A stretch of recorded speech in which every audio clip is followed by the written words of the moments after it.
right.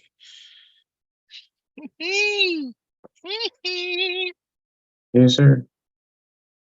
I should get my headphones. All right. So You can hear me? Yeah, I'm coming across good. yeah, yeah, yeah, yeah. All right. All right. Yeah, yeah, you can. You good? Me? Good. I good.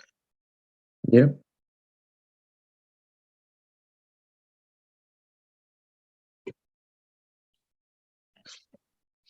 So quick pre-production. We're gonna talk about Burgundy and Gold getting smoked, get their boo smoked. Yeah. Uh, we could talk about You Oregon. want to talk about the Denzel Sam Oh yeah, pushing? we definitely gonna talk about that. Uh, Yeah, we're gonna talk about that. Uh, I got another comparison after we do that one too, all right. and then we can talk about what was it? I had another one for you.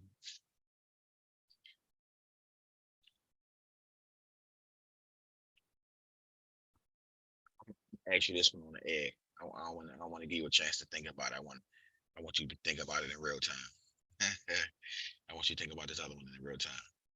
So Got you. so we can go ahead and launch now. All right.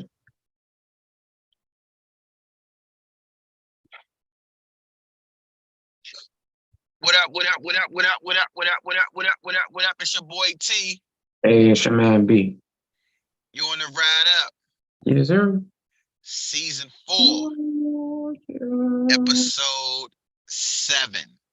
Seven. D We Brown. D Brown. I gotta put my foot down. I gotta put my foot down. I gotta put my foot down. Can't be no. No, ain't no D First Brown. nigga Fine. to dad. He Fuck all dabbed that. him. This nigga played for the Celtics. Fuck that. And he wasn't even an all star. We not giving no episodes to no non all stars niggas, bro. It gotta be at least an all star, bro. Come on, D Brown. Name something D Brown did besides put his arm over his head The while no he was look. dunking the ball. There wasn't no damn no look. There's so many other number sevens. You could have been like Elway. You could have said KD. You could have said Tony Kukoc. That's true. And all those are good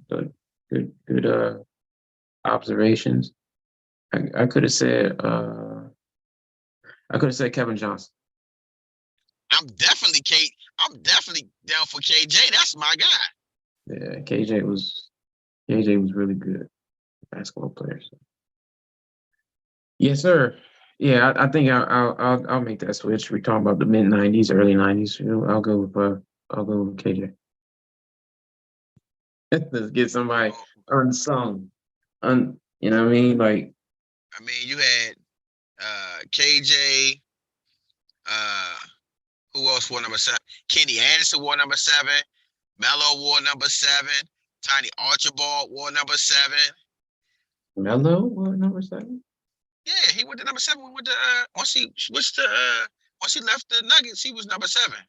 Oh, mm, I see. That's a shame. Chauncey That's a Billups was shame. number 7. That's a Your good boy one. Andre Blanche was number Yeah, 7. I was gonna say Andre Blatch too. That's funny. I was gonna bring him up, but I was like, nah, fuck it. Nah, Terrell number 2. Brandon, Malcolm Terrell Brogdon. I'm a fan. I'm a Terrell Brandon fan. Okay. That's why I said it. Terrell Brandon. Who else? My guy Rex played at number 7. Rex Chapman played with number 7 when he was with the Heat. Who Oh, else there's was a, in them? okay. I'm thinking about he's a number 3 with the Suns, I think. Who else was in them? My man Tony Delk wore number 7. Oh That was shit, Kentucky. Tony Duck. Yeah, he You know what can I'm get up. saying? You can do some work with Tony Delk in NBA. What was it, 97, 98 or 90, something, whatever it was. 96. He was definitely dope in 96. Tony Delk on Yeah, 96. Tony Yeah. Delk could wreck. Yeah, you can make Hey, some listen, I make had a something whole sick. squad. I had a squad with nothing but Kentucky players on it, bro. Whole side five was Kentucky players. And he was my leading guy. Him and Derek Anderson, bro, with the Cavs cooking. Cooking. Mhm. Uh, now, Tony now, now, Delk. now I'm here. I keep going. Let's see who was the good number 7. Uh, Tom Gugliotta wore number 7 when he was with the Hawks. Mhm. Who else? Yeah. Um, George Hill wore number 7 when he was with the Pacers. Yeah.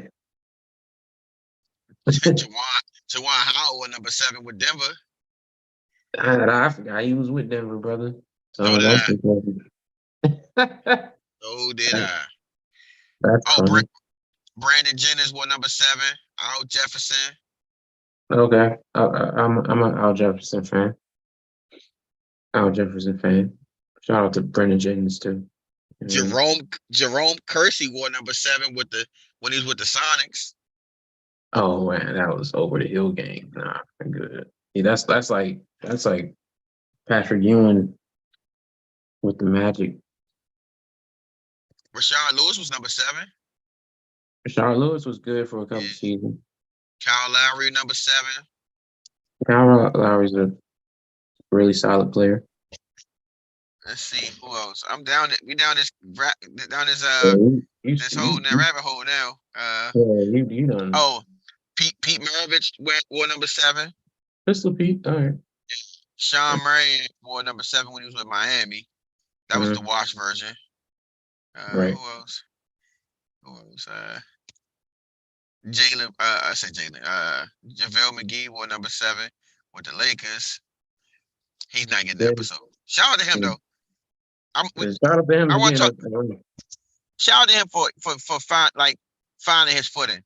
because we as Wizards fans, we definitely wished that he had found his potential when he was with us, but he just had too many plays where he just was shit in the bed. You know what I'm saying? And it's like, even when he got traded to Denver, and he was showing those same glimpses of potentially being that guy, he was still making those things, those errors.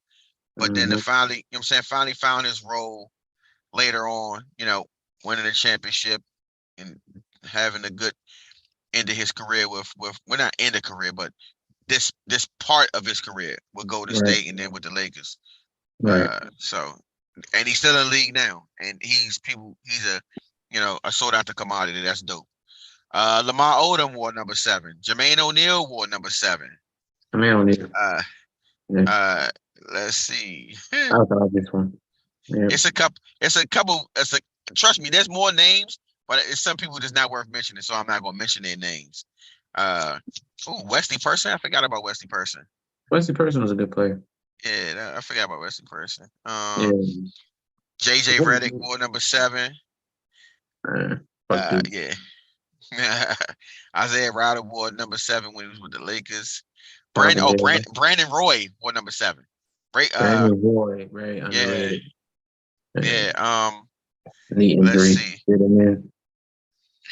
Let's see who else wore number 7. That was worth talking about. Ramon Sessions wore number 7 when he was with the Wizards. Did he? He wasn't good. He was all right. He was a good player for us, man. Don't do that. Yeah. I don't know. They didn't know how to use him correctly. Probably better with a time for it. I think I got all of the, worth mentions out of there. So those are all the good number 7s in the NBA. It's a lot of them. That was throughout history. Yeah. Not there's a bunch of them. You know what I mean? KJ to me stands out still. Jermaine O'Neal was obvious. Obvious. I missed Jermaine because I'm actually a fan of Jermaine O'Neal. But whoever, man, I'm not a hater. I'm not a hater. All right. But you got me. So we're gonna jump out jump out there. What we gonna talk about to start off the show with, Brian? We got so many things we got to talk about. We got to talk about uh Miami putting up 70 points. We're talking about We the Bucks getting Dame we real definitely quick. gonna talk about Bucks getting Dame. That just happened today, a couple hours ago. Yeah. Uh, we gonna talk about We're live, Colorado so losing to Oregon. yeah. Definitely gonna Like talk about yeah. Commanders getting manhandled by the Bills. Just the NFL, this last NFL week it had some stories to it. Had one more for you. I got one. We got some other things, but those are the topics that's off here. So So which one you want to start off with, B? we can start with NFL Commanders or whatever. Like I Let's just get want to to get it. this off real quick. Like they lost. They lost really, really badly. Sam Howell had a really bad game. Uh-huh. The offensive line didn't hold up. He held the ball too long. The OC, EB, shout out to him, not trying to like dump on him crazy, but he didn't call play. He called a lot of long developing plays, and the wide receivers weren't getting open. So there was a total failure, in my opinion, of the offense.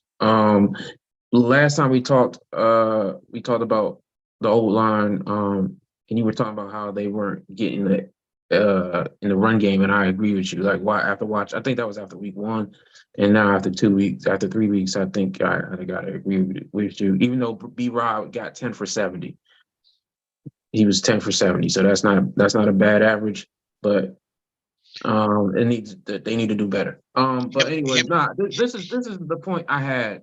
This is the point I had with fans and how fickle they are. We beat the Talk to him. Cardinals. We beat the Cardinals week 1, right? Mhm. Yeah. Oh, we only beat them by 4. We did this, we did that. They didn't do this. They're going to be the worst team in the league. They're tanking. They're tanking. Mm-hmm. Okay. Week 2, they were up 28. I don't know to what. There was single digits against the Giants, and I know, and of course the Giants lost their first game 40-0 to the Cowboys. So okay, they're still bad because the Giants are bad. They're still bad. Giants are bad, right? Mm. They just beat the fucking Dallas Cowboys, who everybody in Commanders world was slurping Micah Parsons for 2 fucking straight weeks on Commanders Twitter, Commanders social media. Y'all slurping this boy up. Pause. But they just lost to the fucking tanking Cardinals. Why is that not in the forefront of people's minds that this is a week to week goddamn league? Like, shut the fuck up sometimes. Like, shut up. Like, some of these criticisms, yeah, we got criticism. The right tackle, there needs to be some either upgrades or development, or somebody needs to man up and play better. There's a lot of that on this team that has to happen. But it's like, dog, like this is week 3. That was week 3. It's week 4, and they just ran up against their top 4 team and a top 2 quarterback in the league. And it's not to say that I'm making excuses for that defense, because there's 6 first rounders on that defense, and they lost 37 or whatever. 4, I don't even know what the score. 3, 6, 10, whatever. It doesn't matter. A lot to a little. Yeah, exactly. There's one big score versus a little score. So, like, the defense every week, no matter what, to me, has to lead that team. And they seem to come up short every time we find a good quarterback to play against. Like, once that happens, it's like, oh my God, it was just that there was a good quarterback. It was just a good quarterback. I'm like, fam, y'all can't impose y'all will. There's 4 of y'all first rounders all on the front line. There's 1 in the second level. There's 1 in the backfield, the defensive backfield. First rounders. There's 1 guy, a safety, that wants an extension right now. Get a turnover, my brother. I like Cam Curl. I'm a fan. I love Cam Curl. Get a turn. Let's get some interceptions, my nigga. Let's go. It was I was listening to some sports talk radio. I forgot the show. It's on 980. And they was taking callers. And I like listening to these callers because it's never It's always some people who like always call. It's never like a first time caller. It's always these guys who feel like uh they have some type of importance on the show because they call in and they get through or whatever. Right. I don't think they realize that sometimes they are sounding boards so that the actual professionals can like dispel some of these illogical thoughts. And there's one guy who seems like a regular on the show was saying how they need to help the young quarterback by running the ball. Okay. And I was like, if you think that running the ball is the answer by itself for this offense, then stop watching football. Because I'm sure Eric, a former pretty quality running back in his time, Yes, he was. would run the ball. And if you remember going into this season, it was said that we were going to probably be a ground and pound type of team and to take our shots when we could. The Mm-hmm.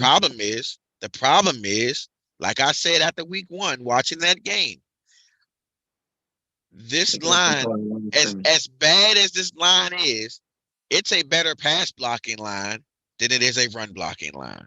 Because the type of running back that you need to have any real like success that will be a game changer, Mm-hmm. it's not like you need prime Le'Veon, LaShawn.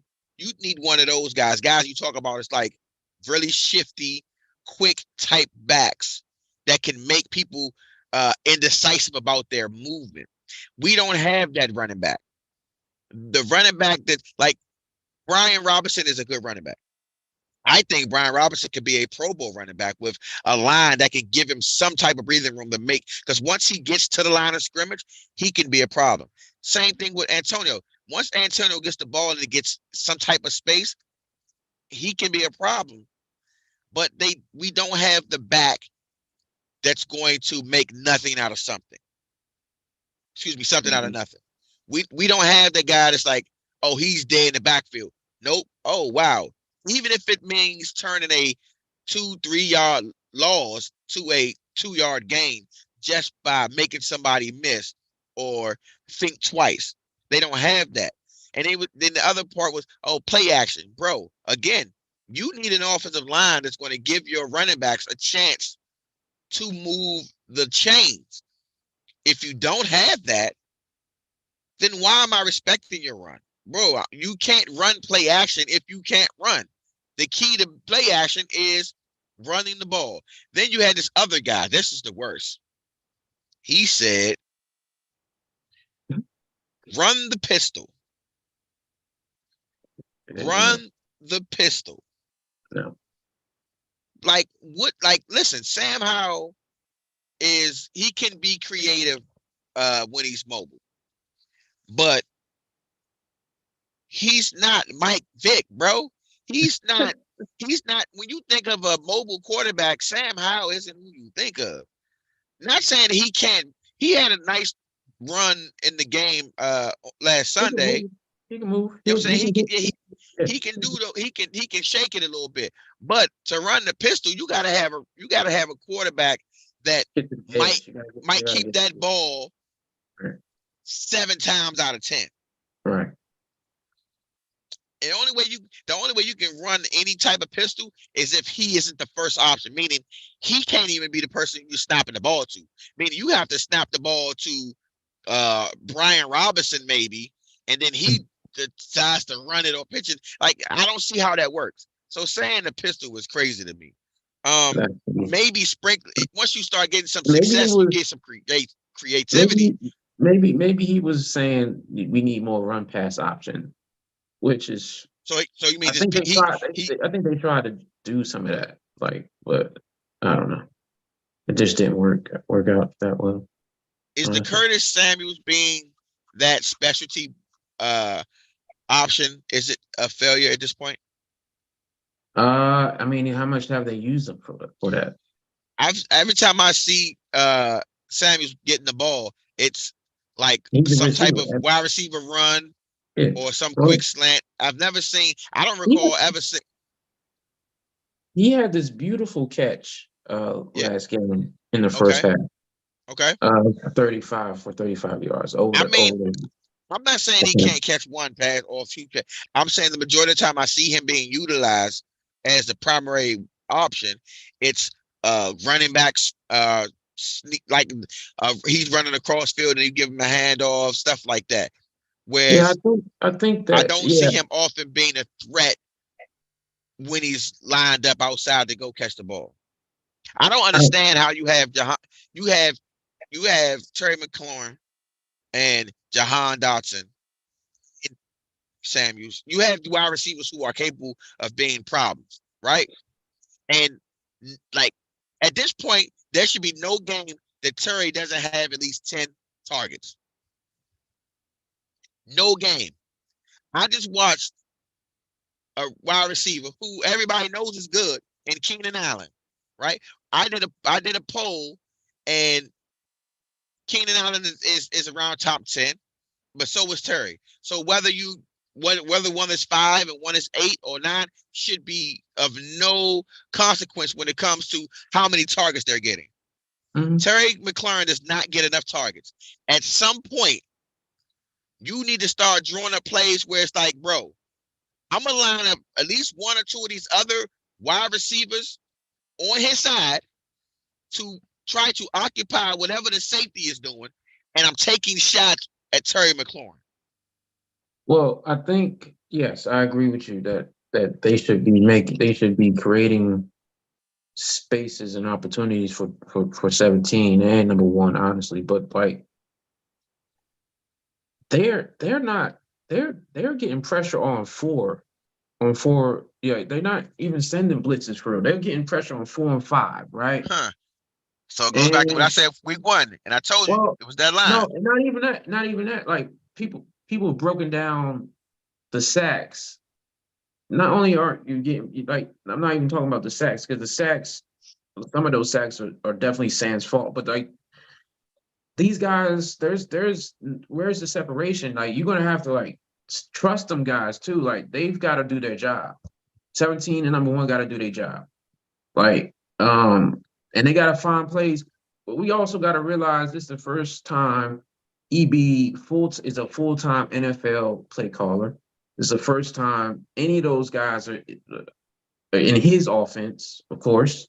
It's the first time he's run an offense without any other person chiming in on what the offense should look like.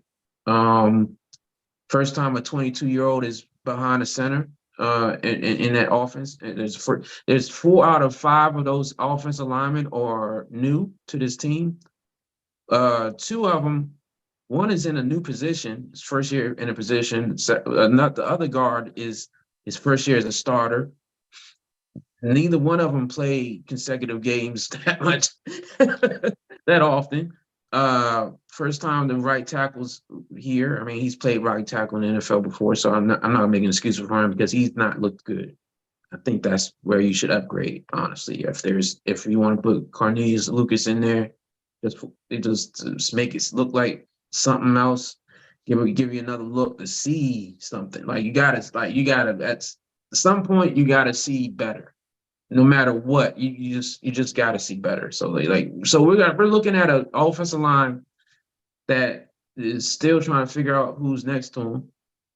Like shortened preseason, no, just like less contact with training camps, less off-season training. So like the offense was always going to be behind. What we wanted to get to was, oh, we're going to win. We might be winning ugly at first, and then they can catch up. But the defense has to do something for you. You got to be able to do that. You got to cause turnovers. You got to get short fields. Like get the ball back. They took the ball. Get the ball back. Like that. You got to put some of that pressure on that defense. And it just doesn't seem like that's happening right over there. I just keep going back to, man, there's 4 first rounders. They're not new to this. Like they're all in their fourth year of that defense. Like all the important pieces are in their fourth year. Like you could say Emmanuel Forbes is a rookie. Okay, cool. Everybody else ain't. James Davis not a rookie. It's his third season. Chase not a rookie. John Allen's not a rookie. Deron Payne, they both got extensions. Montez Sweat's not a rookie. Like none of the safeties are rookie. Kendall Fuller's doing all right. He on the other side, and he's not a rookie. So like, nah, man, there's no excuses for that defense, bro. Like, if they were just if they were just forcing 3 and outs, and they were still losing 30-0, I'd be like, yeah, something's got to give on that offense. But nah, defense got to do more, bro. That's my opinion. So it goes And for me. It goes back to what I said months ago. I said they're going to regret trying to give more weapons to a defensive-minded head coach with a veteran defensive coordinator.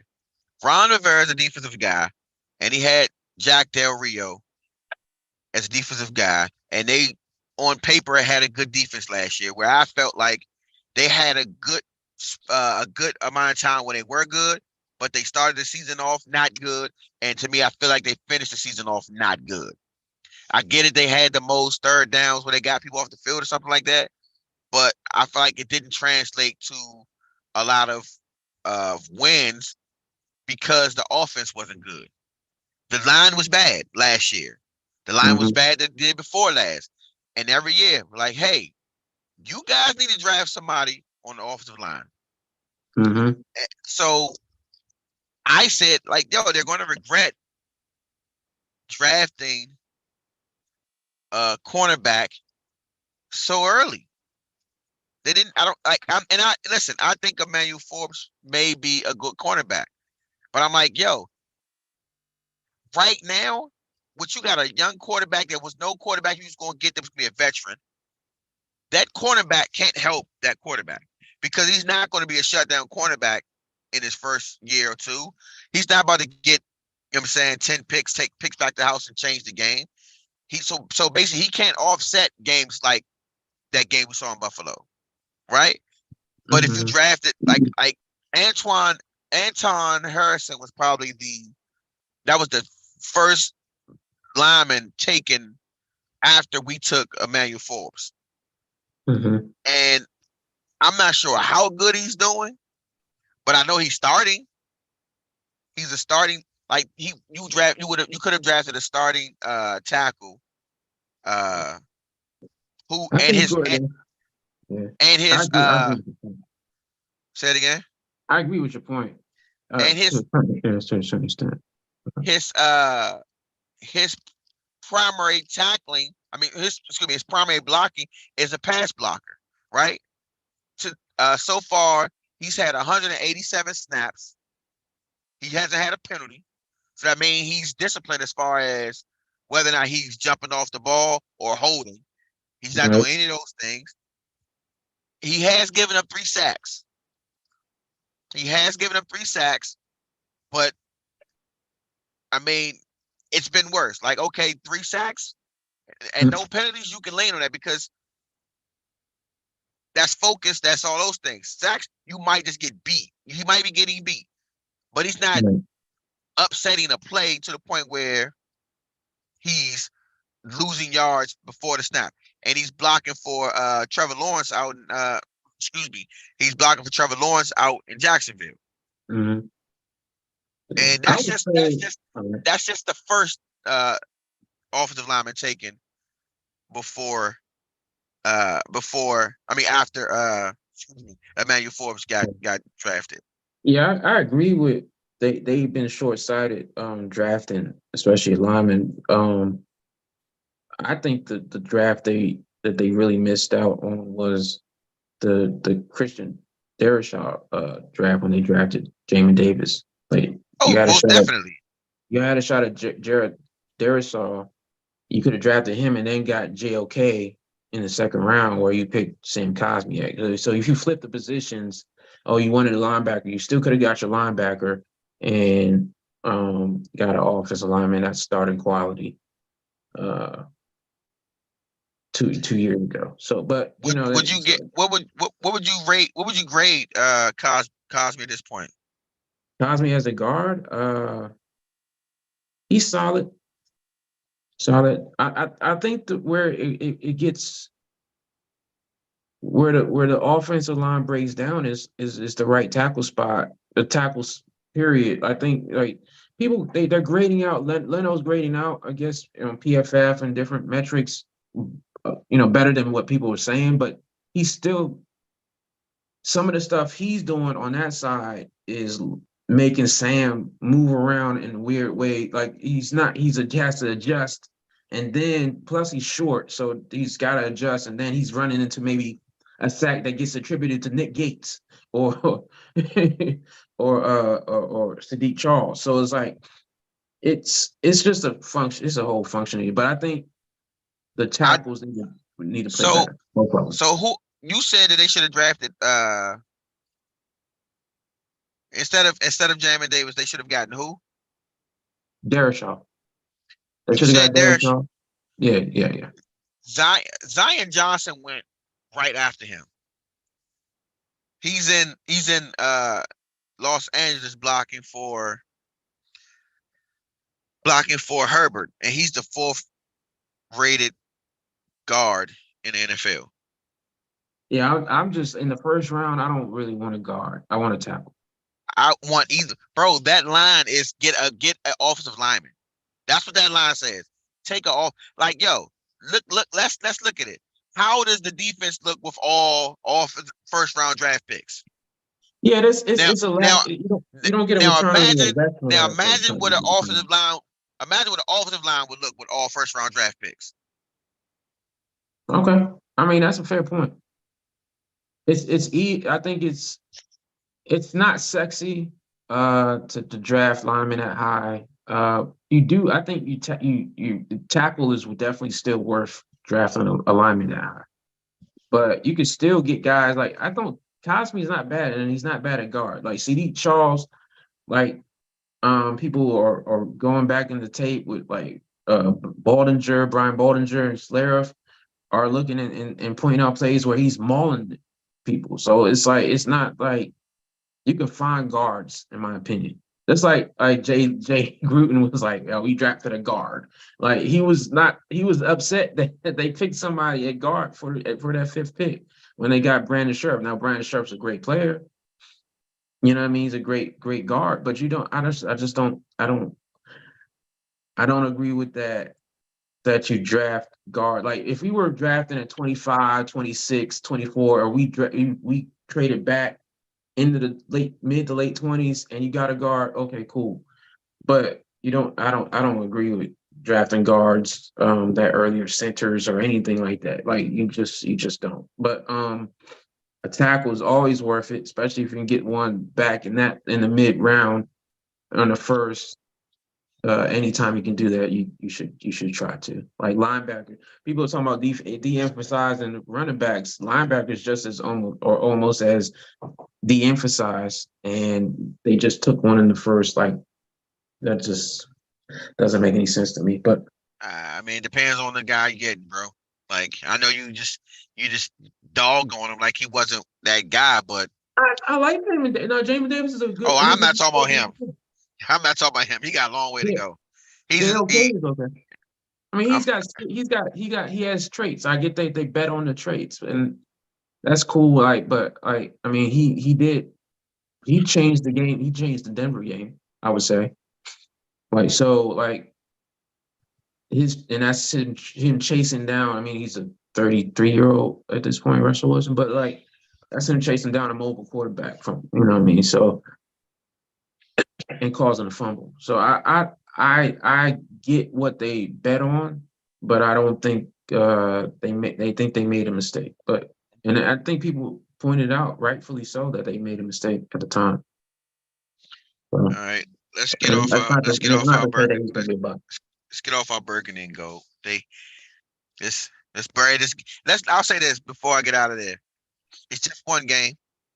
I It's don't one game. this. I don't think it's That's what I was an saying at first. indication of what the season will be. The season will be what it is after the first 3 games. It shows you what the season's going to be. It's going to be some, and we won some games we probably should have lost, and we so far we've. I mean, people picked Denver against us because we were in Denver. We won that game. Mhm. We, in some people's opinion, we barely beat Arizona. I don't think we barely beat them. We just beat them. We just didn't, smoke their boots. And then we lost to Buffalo. I don't know many people who realistically thought we were going to beat Buffalo, Right. I don't or even. even be in the game. So I wasn't surprised that we weren't in the game against Buffalo because I think Buffalo is a Super Bowl contending team. We are not. So when you put those two things together, it's a recipe for disaster. And they disasters. They Yeah, man. disastered us. I was hoping to be more competitive, just to just to have them like Make as it a look team good. feel better about them as a team, but but just the fallout from it just like gets on my nerves. Like it's all this dumb shit. Like it's just, like people pointing fingers at some of the silliest shit. That's what they Like do, Trent, man. like Trent Williams was not going to be back. Like stop. Like oh, you just like they traded him. Blah, blah. Fam, if somebody don't want to be in a fucking place, they're not gonna. And he had more leverage anyway, bro. It's just people just talking and talking. People just talk and Colorado, talk. All Colorado right, went yeah, up to Colorado yeah, went up to Oregon and got their boat smoked too. yeah. It's a lot of people talking to talk. And listen, I'm gonna come off rip and say this. I don't give a fuck if they lost 100-0. I'm still banging with the guys. Like Yeah, yeah. I'm rooting for shout out to him. Maryland. That's my squad. Shout out to Notre Dame. That's my squad. But for right now and then for I don't know how long, they taking the back burner I'm to the Buffaloes because I'm rocking with them. And I will say part of it is because I know who they are. Some of Mhm. you motherfuckers, and to be honest, I think if you are having trouble to figure out who they are, then it's probably you. You're probably one of the they. So it's not just hating ass old white people. It's some of you delusional and weird ass black folk, the sports fans. Like, how could you not root for Deion, bro? How could you? Like, I get it. Have your squad, rock with your squad. He play against your squad. You want to smoke him.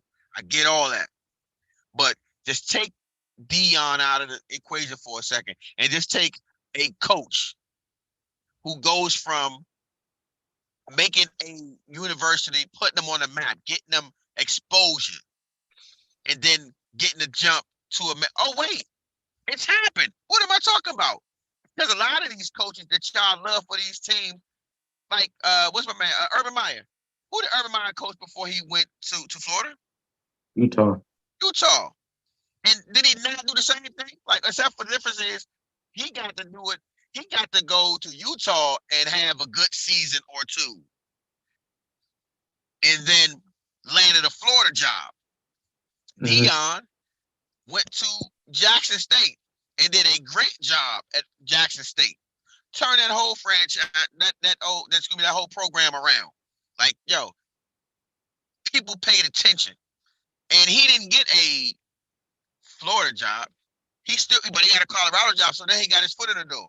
Like because he's savvy, because he's good on the mic, and so are his kids, and they attract attention. That means you hate on him because you want to see him lose. Oh, they need to be humble. Like, maybe it was more, but I only see one person playfully wipe their feet on the Oregon thing. Like, it wasn't like Terrell Owens running to the middle of the fucking field and spiking the ball on the star. You know what I'm saying? But Mhm. but all it takes is a small piece for people to make it a big thing. Cool, cool. They deserve to be humble. Deion said a great point. Like, if you see somebody speeding down the road, you're not gonna say, "Oh, they needed to get in a car crash for them to slow down." Like, it's the same. No, like, bro. And the thing about it is, like, yo, they confident. Reggie Bush disappointed me. Reggie Bush, like this, he basically said they'll never be a top team. And I'm like, Reggie Bush, I don't know if you the person to say that, my dog. Because last time I checked, you got your Heisman taken from you. Why? Because they were cheating. If They were cheating. I'm only using him because he's the Heisman hopeful in Shador. If let's say Shador balls out and for some reason wins the Heisman, they're not taking it from him. You know what I'm saying? Because he ain't have to, because his dad already got the bread, so the money. So, like, well, I said to say this: your school, when you played there, they paid people. Whatever they did, however they did it illegally. They weren't supposed to do it to the point where you got a Heisman taken from you. Mm-hmm. And then there were years where USC wasn't really that good. I mean, sure, they got some good recruits because they're USC, but they weren't really that. And then y'all even lost to Texas. So technically, your team has never been at the top. If we want to be honest, when was the last time USC won a national championship? It's a good question. I don't remember. Maybe when Reggie Bush was there. So are you saying that because Dion has the team looking good in the conference that you played in, that you never got a national championship for? And can you check while I'm on my spiel and see if USC's ever won a championship? Their last national championship, it's been in the 2000s. I'm gonna say that, but I don't. A national a flat out championship, not a they got it. This person want to know I got it too type shit. Like I want to know like if they won the national championship. They won it in 2003 and 2004. This last time. Okay, so, really? That's the last claim titles. They won in 2002 and 2007. I think they had to vacate those. Oh, so we're not counting shit you had to vacate. No, I'm not counting Yikes! Now, Colorado plays USC next, and I think everybody had USC checked to win, and Caleb Williams is probably going to ball out, and they're probably going to win. They are a more established program, and it goes to say with Dion, and a lot of people who knew better said it was going to be the struggle for Colorado this year and maybe next year, who knows, is getting the size up front. Oregon won because their quarterback, who is good, had all the time in the world to make decisions. He was able to give his receivers time to run those routes out. Shador didn't have that time. But if you put Shador in an Oregon jersey, he might have a better game. If you take those, you know what I'm saying? Like, so for Reggie to say that, it's like, wow. So my thing is, I want people to have that same energy when it's time to walk back those statements. You know what I'm saying? Walk them back. I think they've already almost proved that they're better than whatever anybody else said they were going to be. People are saying they was going to only win 3 games this year. Like that was the narrative the whole time, and they beat a ranked team. Well, they still got but rather than give them props for that, they just chose the shit on TCU. A lot of people didn't give Colorado props. They just took a shit on TCU, and then they got bumped to the top 25, went to 18, then won again, and they dropped the spot after winning. They went from 18 to 19 after winning, which happens sometimes depending on shift of schedule or whatever. And then they lose, and they are completely out of the top 25. So, and this thing is based on votes, right? It's based on votes. It's not like they vote for it. The coaches don't like the coaches. It's obvious that the coaches don't like what Dion's doing. Like I've seen teams get smoked and stay in the 25. And stay in the 25. Yeah. Because they know, They do it. You keep it in there because they're gonna play somebody else, and I need this team to look strong enough to make that team look strong when they beat them, right? Right. So, or the flip side, yeah, let me go ahead and knock you out of the top 25, but I'll be nice to keep you like 26, 27, which just doesn't hit the papers, right? Mm-hmm. Knowing you have another game coming up where you're probably going to lose. They're probably going to lose to USC, right? So now you have those two straight back-to-back losses that you knew they were going to lose to. Now they're so far away from that top 25 that it's going to be hard for them to get back into the top 25 based on the teams that they play after that. Yeah, I mean, sure. But I don't even think I think Deion, if he wins 5 games or 6 games, it's a success. If he gets bowl eligible, that's beyond anything. He's still got to build that squad up. Like even the guys that he got, all those guys he got from the transfer portal aren't blue chippers. It's not like he got 20 or 30 blue chippers. He got 80 new guys that he wanted to play. Like that knew he wanted that wanted to play for him. He knew he didn't want a 1-11 team to come back and beat a 1-11 team. Now, how he did, like I have criticism of how he does certain shit, but it's not. It's a process stuff. It's not like that. I want him to lose. I would never want him to lose. Like I want him to succeed because of how he does stuff. Like I like how he does it. Like there's certain things I like how he does, and I don't think he's talking shit about anybody. Like he's just hyping himself up and hyping his team up. It's like believing in his players. I don't see why anybody would say, "Oh, he needs to be humble." Like this is not like you were saying, To like stepping on the star, or, like you know what I mean, all really outlandish. It's nothing. It's nothing like that. It's really a shame that we talk about wanting characters and this is boring and that's boring or whatever. But when you see a character, a guy that's doing it his way, he gets like all this criticism for what? Why? Because he's not doing it like everybody else. He's not He's not stepping in line with everybody else. That's crazy. That's crazy. I don't understand that. I'll never understand it. Yeah, no, I'm not with that hate Deion train. That's weird. It's weird. These are kids at the end of the day too. Like, but like the hate guys trying to have fun and play the game. That's weird. That's weird to me. Weird to me. Right now, I think, but they're 3-1. They still have at least 4 teams that they play that aren't ranked. Some of which are ranked. Obviously, USC is ranked number 8. They play them next.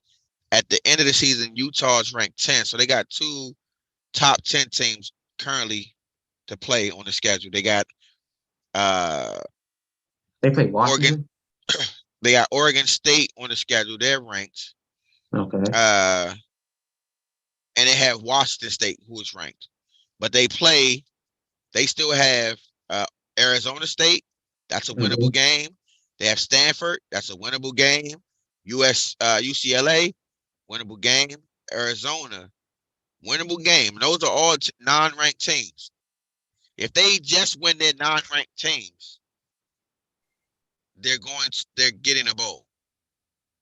Yep. So to take a team from 1-11 to going to a bowl, so that's a pretty damn. That's pretty good. And I think I don't know that's the base for them, the basement for them. Yeah, and it's kind of unheard of because of where we are with NIL and the transfer portal that he brought. You know, it's not like somebody else did the recruiting for this team and then he brings them over the top. He brought in his own guys from year one. You know what I mean? So it's unheard of in college sports. I'm sure it might happen again, just for the simple fact that we're in like year 3 or 4 of the NIL. I think I don't know if you remember when it got instituted. It's been like 3 years, 4 years. So like in the transfer portal where you don't have to like wait a year, like that just happened. Like that wasn't the case. That wasn't ever the case until just recently. So we'll see what happens. Like there will be more guys that do that. That happens for, but like he's the first that will might like if he wins like six more. I mean, I guess he has to win what 4 more games. He's 3-1 or 2-1. Yeah, 3-1. So he's 3-1. So he's got to win like 3 more games to get bowl eligible. Yep. So um he won't be he might not be he might be not be the last, but he's definitely the first to do something like that he's doing if he keeps continuing on that track. I salute him. I salute him. They need. Let me see. They got 1, 2.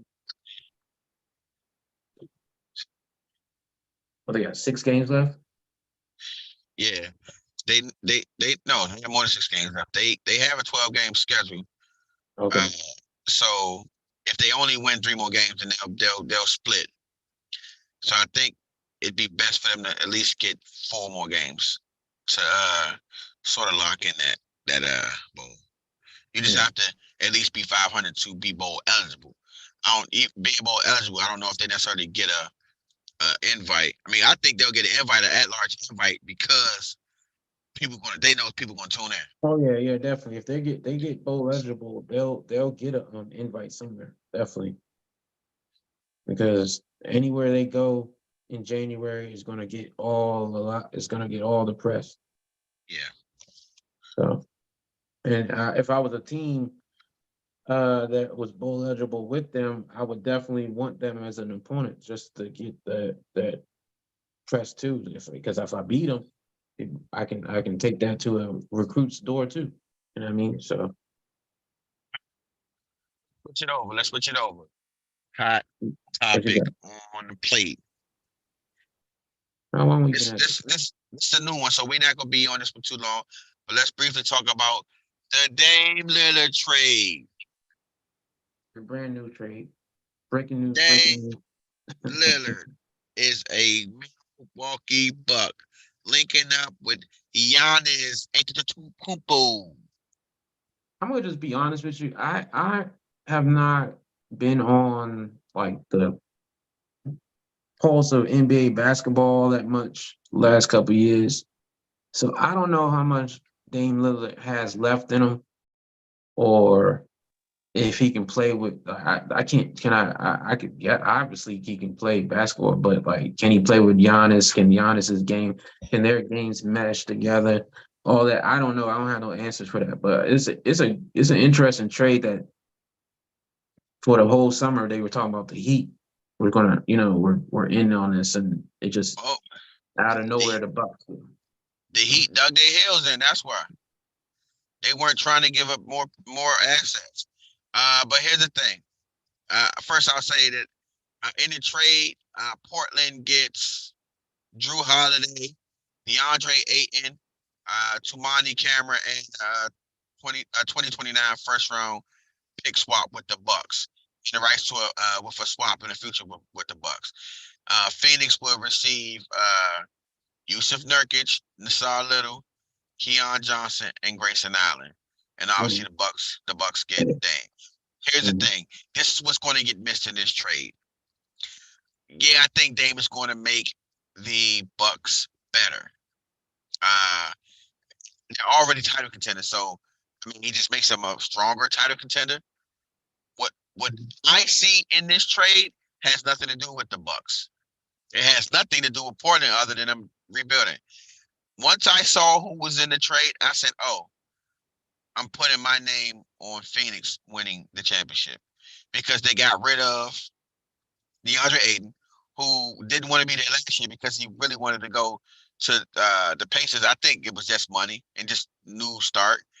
But they got Yusuf Nurkic, and I really like that for them. Okay. There was a time before he got hurt when Yusuf Nurkic was in Denver, and Denver was having a tough time trying to figure out who they were going to hang their hat on between him Jokic. and the Jokic. Mm. And they ended up trading Nurkic to Portland all season, and he ended up getting hurt. So it's like they won by virtue. They won the deal by virtue of, you know what I'm saying, being available. So Right. now, obviously, Nurkic's injury history has hampered him from displaying his skills, but the boy can do it. So when you put him on a team with KD and Book and Bradley Beal, I like Nurkic as a fourth option who can be just as good on a good day as your first option. Mhm. The Gotcha. Suns, the Suns will be representing the West in a championship this year. Oh, Yes, both. I know the Nuggets have Joker and Murray, but they lost a lot of bench. We'll make that a hit. Facebook reel. Already did. Okay. Already will be doing it. But I'll say this again. This Dame Lillard trade just made the Suns my favorite to win the NBA championship by virtue of them getting Yusuf Nurkic. That's what's up, man. I'm not, like I said, I'm not. I just haven't had the energy, the heart. Like the Wizards took a lot out of me, man. When they that year, so I haven't really kept up with it as much. But I want to see what the Wizards are doing with Jordan Poole and see Yeah, what if Bilal can turn into a player. So that's kind of like got me back into the NBA. But I don't, I like to see it. Like from what I see, I mean, they should be contenders. Obviously, they should be a top three team. You got Booker and KD just by themselves should be able to get you to that level. They've knocked Portland out basically. Portland's out of the running.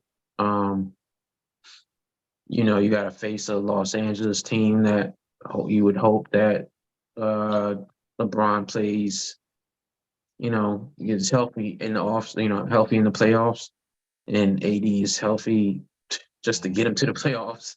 yeah. You know what I mean? Like uh, San Antonio's not in there. Like Denver's the returning champ. So uh, yeah, no, I would I wouldn't bet against it. But it's interesting. It's interesting. Pick this early. I mean, it's not even early, but we're about 4 weeks off from Well, since NBA you said basketball. interesting, I got something interesting for you. Bet. Over the last week, people have been debating Mhm. on a very interesting topic. One that makes you think. One that makes you pause and rub your chin a little bit and go deep into thought. Mhm. Denzel Washington versus Sam Jackson. Yeah, I saw somebody tweet about that. It was, and the gist of the tweet was, I'm probably paraphrasing. Sam Jackson can do all of Denzel. This is what a person thought. Let's see. Sam Jackson could probably do any role that Denzel's done, but can Denzel have done every role that Sam has done? And it was a good question. I stopped and thought about it for a second, but I don't think Sam can do all of everything that's Denzel's done. I think you just said what I was going to say. I think it is a Shout out to Sam. I love Sam Jackson. He's a great, great actor. yes. It's a falsity to say that Sam can do the roles that Denzel can do, but Denzel couldn't do the roles that Sam can do. Right. Here's a, here's where I see this. They are both top tier quality actors. However, personality wise, Sam has a over the top, overbearing at times persona, whereas Denzel has a oozing, charismatic, charming more focused, serious personality. So all you need is to see one role of Sam's where he's, I guess, serious. But it's hard for me to buy Sam as like a meek person. Like when I think about the negotiator and he is at his wit's end and going to blow up the building. It was a great, and I love Negotiator. Yeah, Good, I was about good to, yeah, movie. yeah, good Uh, movie. uh, I think this Sam is he's just louder, not in a obnoxious way. He's just a louder voice, so he gets loud when it comes off as it offers like a comedy, even when it's Mm-hmm, not comedy. Like there's mm-hmm, like I think about Die Hard with a Vengeance. Whereas, yeah, this is an action movie, but I need to be comical without being funny. Like he has mm-hmm, that ability. Whereas mm-hmm. Denzel is so smooth. He's funny. Like I think about Denzel in Training Day, right? And they're in the car. That whole every time they were in the car, that whole scene, Denzel was hilarious. You got a dick, don't you? Uh, uh, does she have a liquor license? A liquor license. Like he had you wrote he had you dying laughing and repeating things he said. So it's an insult to Denzel to assume he can't do the role. The only difference is I think he has more poise, or he demonstrates more poise in his roles, and that's why people think he can't. It's Mm-hmm. hard for me to it's hard for me to believe that Denzel can't. And let's say people say he can do all this. Sam can do his roles. I don't see Sam being. Then I don't see him playing the role in Mo Better Blues. I don't see him playing Denzel's role in Mo Better Blues. No, I don't see him. Uh, number one, you got that one number in one. blue dress. Yeah, I don't see Sam Jackson playing any role where it requires the audience to believe that he's like a ladies' man and getting all this play. A lot of Denzel roles, he's like he's getting the lady. mm-hmm. Sam doesn't have a lot of movies where he's getting the lady. No. You know, a lot of Sam's roles are like co-star roles or like you know supporting actor roles. So Mm-hmm. he doesn't even have the resume from a top billing standpoint to even compete with Denzel.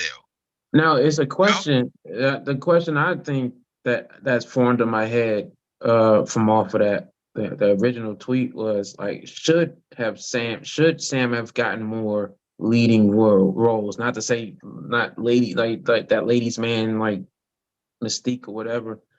Probably was never was going to be Sam's thing. But should have more of these movies been Sam Jackson vehicles? Like we always talk about like like Cat Williams. Everybody there's a top guy, all you know what I mean, and it shifts every other 4 or 5 years. And it's Kevin Hart's turn. It was Cat's for a well, couple years. It's this guy, I that guy. think the roles that Sam Jackson plays a lot of times isn't really a color based role. So I don't think that top guy, whether it be, you know, like you can't look at just roles that other black actors are No, receiving. what I'm saying is it's not about the role. It's about the machine. It's about the machine like picking who they want in whatever role. It's not about what role Sam did or didn't get. It's about could Sam have done a Man on Fire? Of course he could. Like I a mean, Man on Fire could have definitely did Man on Fire. But like but instead he did Formula 51. so it's about like we don't know what opportunities he did or didn't do or got and did and gave up or never was even in the running for. We know that Hollywood has a hierarchy as far as shit goes like that. Like that is been well explained.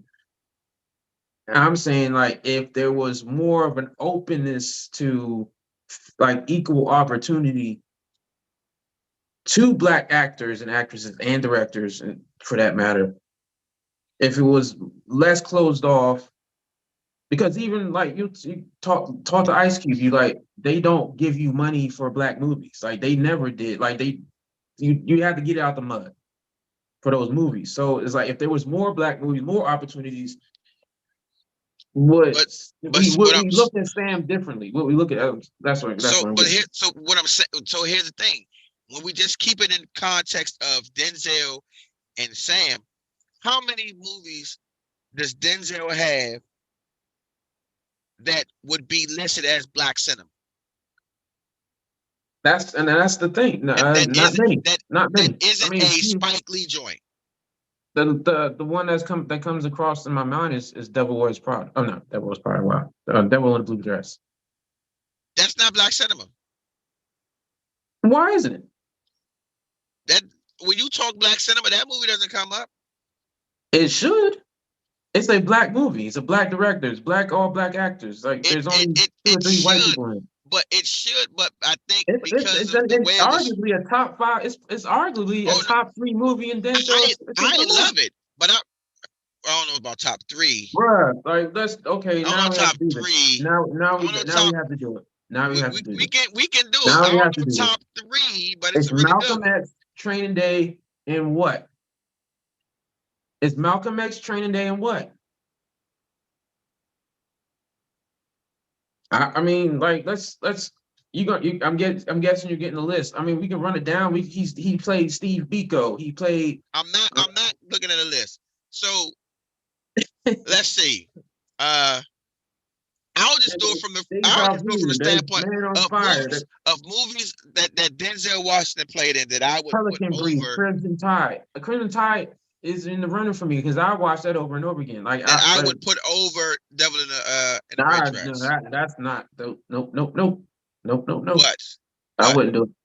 I wouldn't do it. Crimson What are you talking Tide. about? I didn't. You That's put not what I Crimson Tide said. over there? That's not what I said.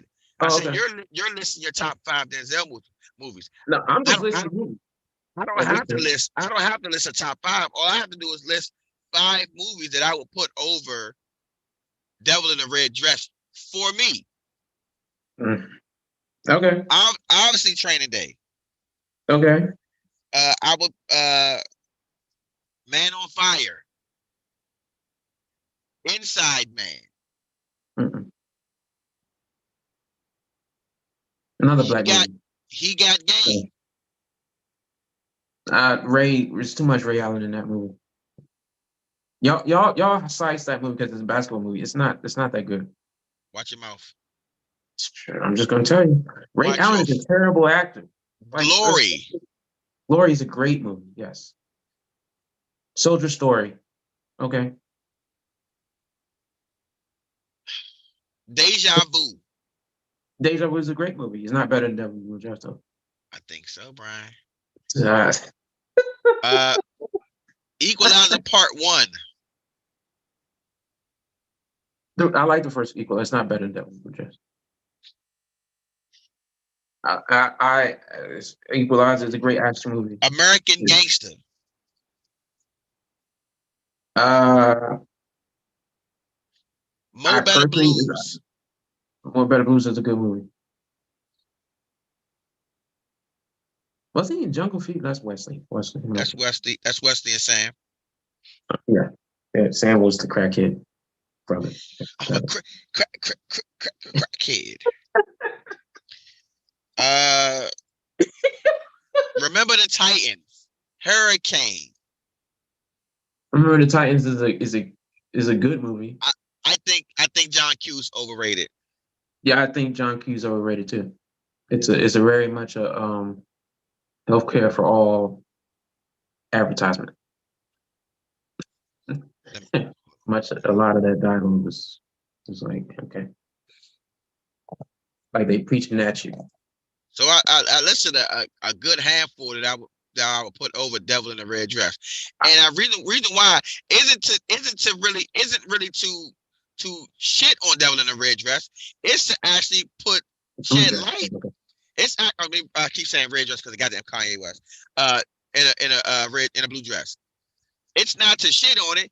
It's to shine a light on it and Denzel Washington by saying like, yo, No, he has a great filmography, but I'm just saying, it's a not great it's movie. top 3 for me. So okay, I mean, I'm not gonna say any other combination. Trespass. I don't know if I've seen that. I don't know if I've seen that. Who was in that? Who else was in that? Trespass. It Yeah, was him and who was the bad guy, the antagonist in that one? My guy from Third Rock from the Sun. that was Ricochet. Ricochet, Was you it talking about Ricochet? Rick? I said Trespass. Yeah. Yes, Rick. I meant to say Ricochet. My bad, Ricochet. I'm a fan of the Ricochet movie. It was one of the it's a great movie. That was a great one. It's still not better. I like it. It's a great. No, we're gonna split hairs about what's to me the 4th or 5th movie or who puts what where in their top 5. As far as Denzel movies go, you can put all of them as 1A, 1B, 1C, and then you go 2A, 2B, 2C. You know what I mean? So whatever, like with that, but like I don't see Sam Jackson doing Devil in a Blue Dress, and it is a black movie. Okay, Though. so since people are talking Sam versus Denzel, I said, all right, well let's move it a little bit and let's go Leonardo DiCaprio Mhm. versus Brad Pitt. And I think that's sort of like similarly compared to in that sense where he's got 2 top guys who've been around and doing it for a while and have great roles. Okay. Yes. That's And when you hear uh-huh. those 2 names, obviously, just like when you when you just hear Denzel versus Sam, you say Denzel, and then you gotta wait a minute, let me double back, let me think. Same thing I feel like with Leo and Brad. It's like Leo, and you're like, wait a minute, let me think. Because Brad has some shit. Yeah, he does. He has some good movies. And I think that just like it, Mhm. like they have movies just like it's hard to call. Like, yeah, you got Lee. I think Leo has done a good job of attaching himself to like legendary directors, therefore getting him in these prominent roles. But Brad has listen, Mr. and Mrs. Smith, like where that movie is on my list, bro.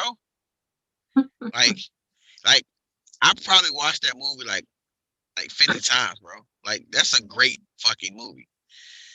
And that's just one of them. Like we're talking Fight Club, Snatch. Yo, Yeah. Snatch. Like That's a great movie. to me, that might be the best movie in that genre of that Guy Ritchie drama. huh? In the Guy Ritchie drama. I mean, Genre, it's sort of he it's made genre. his own type of. He has his own genre. That might be the best one. That's the one. I mean, Lock, Stock, and Smoking Barrels is up there too, but Snatch is the one. When you talk about it, you got to start the conversation with Snatch first. Yep, I agree. And I like. I'm a big fan of Lock Stock. But Snatch is the better movie. So And who you? shout out to So Brad Pitt. A lot of that reason is because Brad Pitt's like character was interesting, it's funny, and it was yeah. And Jason Statham too. Oh, Jason Statham both. oh So yeah. yeah. So who you taking? Uh I take Brad Pitt's filmography over Leo. And somebody might say, yeah, Leo might be the better I'm gonna actor, put it. but I'm gonna put it up. I'm gonna put it up for poll. I'm gonna see what the people say. So I'm curious about this. And I and got one. Yeah. I Yeah, I got one think more so. for you. I got one Okay. more for you. Okay. The Battle of the Toms. Oh, Tom Hanks and who? Tom Hanks versus Tom Cruise. Hmm. That is a similar, but I think people are gonna. Tom Cruise has. See, okay, so people probably out of hand are gonna say Tom Hanks, but even his probably one of his most regarded movies, at least at the time, was Forrest Gump, and that's probably a little overrated at this point. That's probably a lot overrated. The acting is good, but Him himself, like him acting in it is, yeah. But like Castaway, then the movie with the pirates and shit. yeah, Damn. So, but Tom Cruise got Vanilla Sky, got Minority Report. You know, you can Collateral. Collateral, like, That's the older one. yeah, That's the yeah, older Collateral is Tom. really, really good. Yeah, I mean, they both got stuff in the 80s and the Top 90s Gun. Yeah, and then the you two say, yeah, Tom Hanks got big. So, yeah, like I mean, I'm fun about like that. like Tom Cruise gave you Top Gun Maverick, so he got smashes at this stage of his life. Where Tom Hanks, he has more like like hidden gems at this point in his career, but not smashes. Like he ain't. What movie has he got that's up for like awards? I think like Sully, but it's like, all right. I mean, I watched Flight, and I don't know if Sully's better than Flight. Oh, that's another thing. Mhm. Like not to go back to Denzel, but somebody said, "Can Denzel give you snakes on a plane?" And I'm like, why the fuck would he want to? Like, did somebody say that? Yeah, Denzel can't give you snakes on a plane.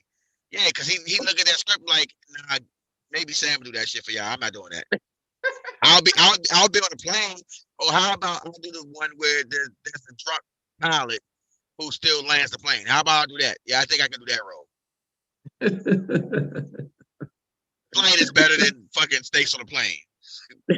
Anything's better than snakes on a plane. Damn, dude. I am That's sick funny. of these motherfucking snakes on this motherfucking plane. Woo! You got to give him the Serious Jones reaction. Woo! Yo, that's yo, he just had to get punched in the face for that one, bro. Yo, that's funny. No, no, no. Yeah, Tom Hanks versus Tom Cruise. That's a good little you can go back and forth with that. Cause like, yeah, like, man, even before he became action star Mission Impossible, Tom Cruise, he had joints. So I'm a big fan of Minority Report. I don't know if people put that So up there. But Tom Hanks, I think, is the more like, oh, he's this great actor. Like, oh, and he was in Leave Her Alone. great role. He's been a supporting actor. He's been a leading actor. He can do a lot. He can do a lot, Tom but he Cruise can't had do cocktail. You know what I'm saying? Tom Cruise gave you cocktail, bro. risky business. Yo, Tom Cruise had a whole generation want to be bartenders, bro. Like, come on, what we talking about? Yeah, yeah, yeah, Like, to me, like my favorite Tom Hanks movie is always be Big. yeah. Yeah. I remember watching Big on HBO when I was a little kid when we had the free trial, whatever the fuck it was, free 30 days. Yeah, Big is a good one. Big, I watched Big over and over. Yeah, All right, I had I started doing this little thing, and I was like, yo, I need to find a way to start talking that music shit to you. You know what I'm saying? These people. Let's talk this music shit. I want to ruffle some feathers. You know what I'm saying? I'm not interested in, that's not we if you know our podcast, we're not hot take jakes. We don't say shit just to provoke people and don't really like if we say it, it's a hot take, it's just organically a hot take. but we don't really say shit that we don't really stand on, right? No. I made a statement and I had some people coming at me, but nobody really can compel me with something legitimate. I said that "Can You Stand the Rain" by New Edition is the greatest R&B song of all time. I said that. And I had some people like side eye me, and it's like my thing is this: Hmm. if you're gonna come to me contesting that "Can You Stand the Rain" isn't the greatest R&B song of all time, It's a great song. give me a song that's greater. And Has I want to anybody hear your come? reason. Has anybody been close My, to what you? I had one person say that "Boys to Men" was a better song. Boys to Men, the type like Boys to Men, the song Boys to Men. Yes, the song that led the group Boys to Men to name themselves Boys to Men. Oh, it's for New Edition's Yeah, Boys to Men it's song. Yeah, it's on okay, this okay, the okay, it's, got you, it's got you, the got you, same. got you. Got you. For those that don't know, the You know, song Boys to Men. okay. You jogged my memory about that. Oh, For, gotcha. for the audience that doesn't know, Boys to Men is a song by New Edition on the same album as "Can You Stand the Rain."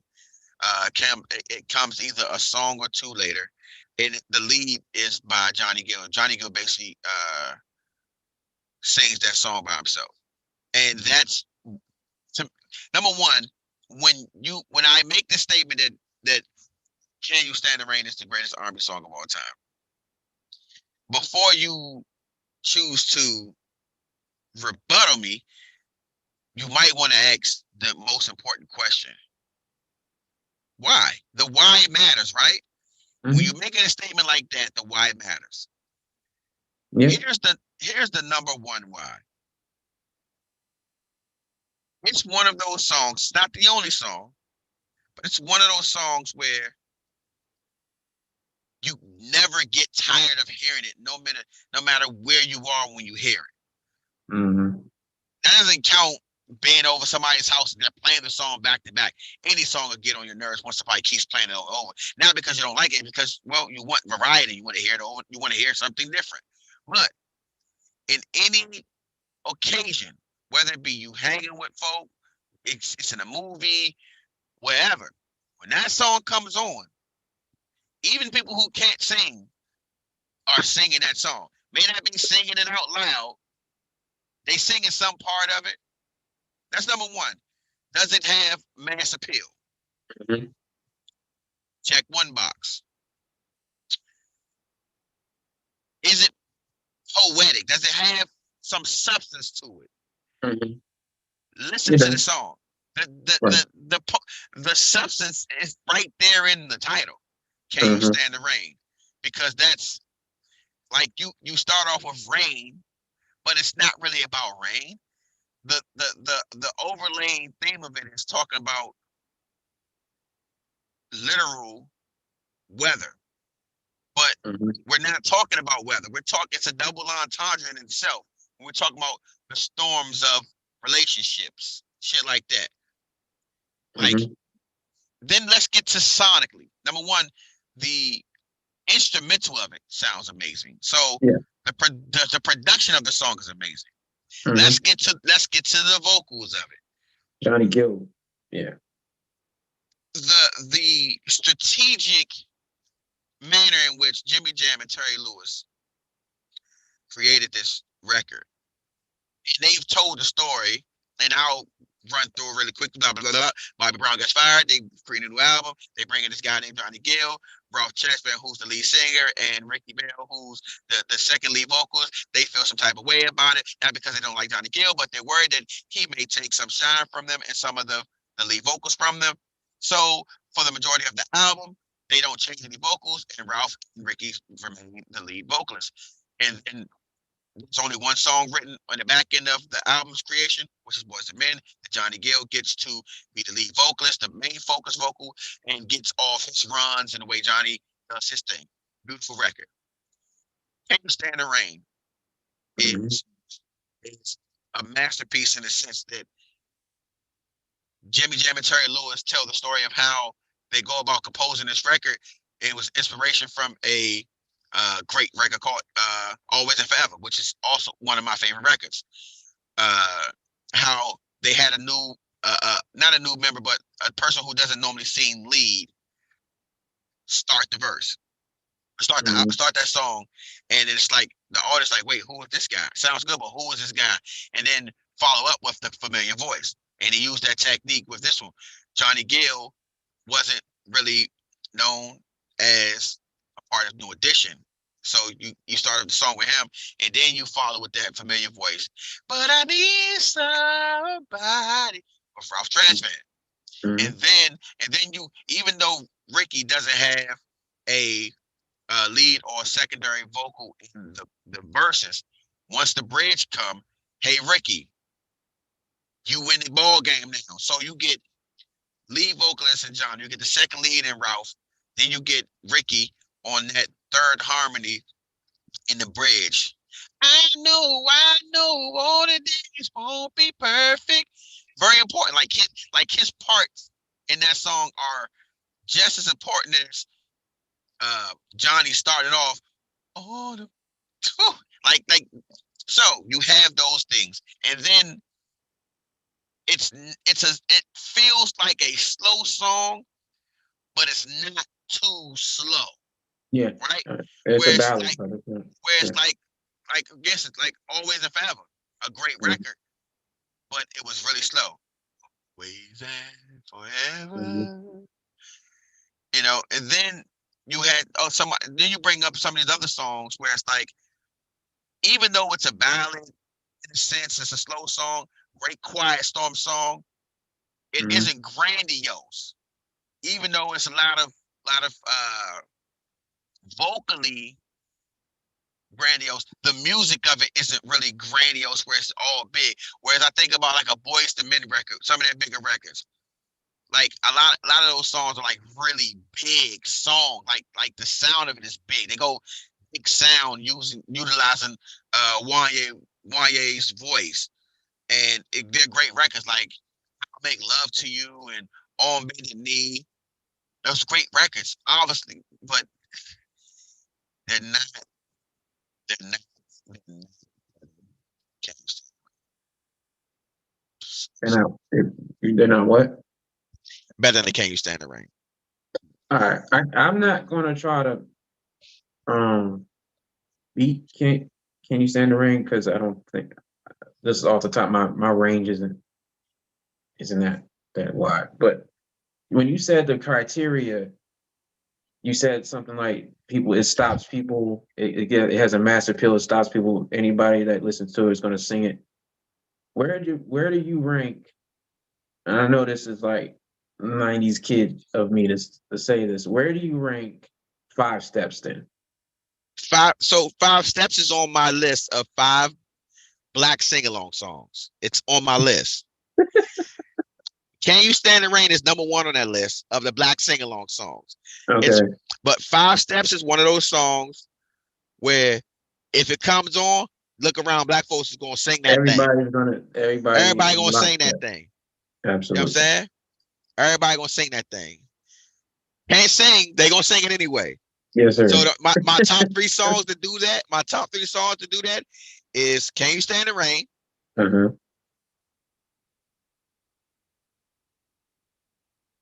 Number two Uh-huh. is End of the Road. Mm. Number three is Five Steps. Number Okay. four, number four, and this isn't in order. This isn't in order. This is just like five songs that I feel like you play these songs, black folk is gonna sing them. Uh, Mm. number four is If It Isn't Love, Mm. Mm. and number five, damn it, top of my I can't remember what number I had. Number five, Let's Get Married. Oh wow. The I don't, Jagged I don't, Edge? yeah, I don't know what it, that don't come on. It's that the beat. Like we all know that's a crappy ass message. Like just the ultimatum of it all is just terrible. But once you Yeah. hear that boom, boom, boom, that beat kicking,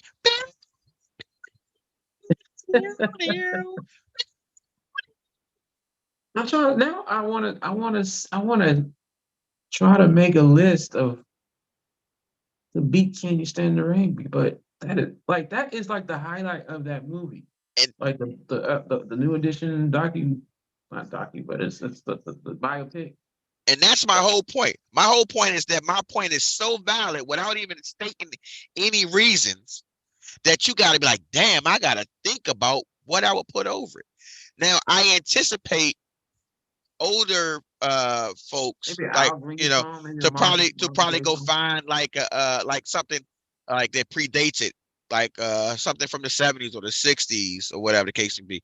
And they might have a case, you know, I'm looking forward to it. I look forward to somebody bringing a song and then we going back and forth for whatever the case may be. Change my mind. But I don't know that there is. Oh, I know what my original number 5 was. It was shit. Before I Let Go Oh yeah, by yeah, Maze. Yeah. yeah. That song comes on. Yeah. Everybody stops and yeah, Yeah. Church sings it. Absolutely. Yeah. Nah. So if I was gonna reach back, it's got to be something Al Green or Marvin Gaye. Okay. Like a What's Going On or Sexual Healing or something like that as far as Marvin Gaye is concerned. So when I think about these records, I'm like, But they don't meet your criteria though. They don't be, meet their criteria. I feel like Marvin Gaye, and listen, this is not no, I'm not slandering any of these great songs by these great legendary performers. I think about what I think is Marvin Gaye's biggest record is probably what, Sexual Healing or Let's Get It On. Mm-hmm. I think the messaging of the songs matter. Where I feel like Can You Stand the Rain is So it's a love song for them. It's like a it's like kind of a love song, but it's not too heavy of a one, like, even though it's love, it can be talking about more than one thing. Like Let's Get It On, I'm singing to a chick. Sexual mm-hmm. Healing, I'm singing to a chick. Yo, Can You Stand the Rain? Mm-hmm. There is a part, obviously they're talking to a chick, but I'm just saying, like, you can pull from that song and it can be ambiguous. Like, on a perfect day, I know I can count on my best friend to hold me down. If I'm struggling. Now, granted, there's a part of the song during the bridge when Ricky gets freaky and he says, "Let's get wet." Nah, Oh. me and the bros ain't getting wet. Can't do it. You know what I'm saying? Won't do it. Not at all. Let's be all in the pool at a pool party having fun with other people. You feel me? But no. It's and number one, personally, I feel like because of the fact that I said you had Johnny, Ralph, and Ricky giving different textures to that song, it almost disqualifies any solo artist's song to me as Okay. being the greatest R&B song. The only solo artist in my opinion that might have a chance to enter that category for me is Prince, because of Prince's change-ups in the way he sings, where sometimes Prince will give you a deep voice and then he'll go real high pitch. Mm-hmm. And it's like, it's both of them are Prince and both of them are authentically how he sings, to the point where you can't really tell, which one is your more natural singing tone. Mm-hmm. Like I think about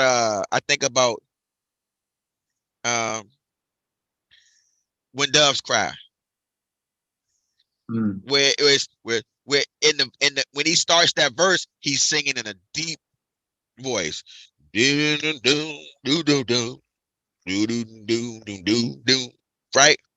Mm-hmm. And then he progresses to a higher pitch as the chorus goes up.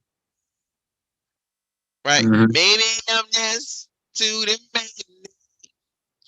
Maybe I'm just like my father, too bold. Maybe I'm just like my mother. She never said you never satisfied. Like he goes so many different places. Like he has that ability that he presents it very well on his records. A great song. Um, A classic. And I'm I not feel even. like when you think, I feel like I don't consider any upbeat record for the greatest R&B song of all time. Okay. Because I don't feel like there's an upbeat record that uh So draws enough no, emotion from you. no Jackson 5, ABC. Like No, when you think about upbeat records, they make their feel good. You're partying, and you're not like, oh my god, like you love, like, they're fun records. Like the greatest upbeat records are great fun records because you can't really like. It's hard to pour your heart out and like really have meaning about something on an upbeat record. Like I don't mhm. know that writers are doing that. Like, yo, let's write something deep and thought provoking and be upbeat. Now I'm not saying it doesn't happen. It's just nothing comes to mind. You know what I'm saying? Like Fair. I'll be there together and cover you. Come on, that ain't, you not think about that as the top greatest R&B. If I came out and said I'll be there by the Four Tops is the greatest R&B song of all time, people would have came out the word was like, you're bugging, and named like 100 songs that are better. Therefore, it disqualifies. It doesn't count.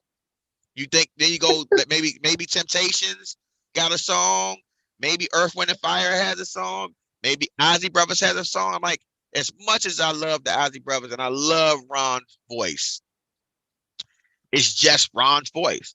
The It's music, there may be some. I think those groups may have better, like, the some music in that song, like the guitar play and can I go all my way without you? Oh, like Ron kills it, and that guitar play to open that song up, man, it melts your fucking face off, right? mm, I mean, mhm. like it melts your face off. Like to hear those guys playing that shit live. I don't know. I don't know if I'd be the same person if I got to experience some shit like that. But I did. But I've gotten to experience watching New Edition, even at 50, perform "Can You Stand the Rain" and watch 40,000 people act like it took them back to the first time they heard that fucking song. Mhm. Even he listen, the only out of shape motherfucker in the group is Bobby, and Bobby wasn't in New Edition when that song came on. So don't be thinking about Bobby Brown when you think about watching New Edition live singing "Can You Stand the Rain." Ralph still Bobby Ralph still dancing. got it. And no, listen, here I want to say this right now. I want to say this right now to the people who don't know. And y'all, listen, if you know me, you know I love Bobby. That's my dog. I listen. I thought I was Bobby Brown when I was younger. There wasn't a dance that Bobby did that I couldn't do. I was Bobby. People think Bobby can't sing. He may not sound great now because he didn't Bruh, the no. drugs. It's not that, bruh. Listen to My me. prerogative. Listen to me. I I can present proof that Bobby Brown can sing. I'm not saying he's Luther Vandross because there ain't too many Luther Vandross, Johnny Gill, Gerald Leverts walk around. That's why they who they are. But Bobby can that guy could sing. I do think some of the songs they were presenting for New Edition weren't for Bobby to sing. That's why Ralph Tresvant was singing them. But the guy, I mean, you think about it, that boy was fucking with the coke and not being focused on keeping his voice together a lot of times. Okay, so let me But not say Bobby Brown could never sing. By the time he got solo with My Prerogative, he couldn't sing no more. Like the cocaine had fucked him up so bad, he couldn't sing no more. Like he was on I at Apollo. I saw a Apollo performance, and it was one of the worst things I ever heard in my life. what song? It's not My Prerogative, and All it right, was so 19 when it first came out. It let's was not him trying to let's do it take that song. in Let's take that 2001. song. Let's take that song for a second. That song does not require great vocals. It sounded bad. No, it's not even like it didn't Well, sound listen. like it's Well, not even. listen. Well, let me give it to you real quick. Pause. Yo, That song, that song doesn't require a great level of vocal ability to sound good on it in the Understood. studio. I'm not talking So about the recording of it. if you aren't taking care of yourself and you're dancing around and doing all that shit, you say you watch them live. Yo, if the motherfucker is on the coke and he jumping around doing all that dancing, you know what I'm saying? Tell me why can't I live my life? See, the problem is Bobby doesn't like. I felt from this is purely speculative from watching this guy from whenever I started watching Bobby Brown, right? I feel like Bobby wasn't dedicated to singing in his proper vocal range. Gotcha. And that's the issue. Like the songs that he was given were hit records that he can sound good on, but you gotta think about it. Bobby's was predicated on songs that he can dance. Like he wanted to dance around that, and then what happens? You get BBD coming out, and these guys are like they're rap stars without being rappers, and you know what I'm saying? It's a weird combination with BBD. And I think that's the reason why they only had one album, because it's like, you know what I'm saying? It's ain't but so long you can fake it, because like, yo, Mike, you can't sing. You know what I'm saying? Ronnie, you can't sing. So it's only Ricky, right? So it's like, am I gonna really go to another project where it's like you guys are only doing like background harmonies? Right. Like I've never heard, like I've searched the internet. I've never found a clip with Michael Bivins or DeVoe singing. It's crazy shit. Like I do that. Like especially with this day and age, you figure you'd hear somebody singing, even just a one-off. There's no footage of these dudes singing by themselves. Like that's funny. With Jagged Edge, I love Jagged Edge, but Wingo and what's God damn it, I hate this. I hate the other guy's name. This is in my mind right now. Shit, it'll come to me. But neither one of them, I don't see anything with them singing. Whereas Boys have been all four of them could sing. You know? You talking about homie on Jagged Edge. He says he can't sing. He admits that he can't sing. He doesn't. Like, Why is his name? Why is his name slipping my mind? I'm mad at that because that's my group, and I'm mad at his name slipping my mind. Drew Hill, everybody can sing. Yes. In Jodeci, of course, Casey and JoJo were the singers, and at least I've seen clips. I know that Dalvin at least brought out some music. He's an artist on his own. Not a great singer, but I know what he sounds like. He's trying to sing. And Devontae obviously could sing at some point, but not sing to the point where he's a leading guy. He's more of the background, make the music, put shit together guy. That's his niche. He found it. 112, everybody could sing.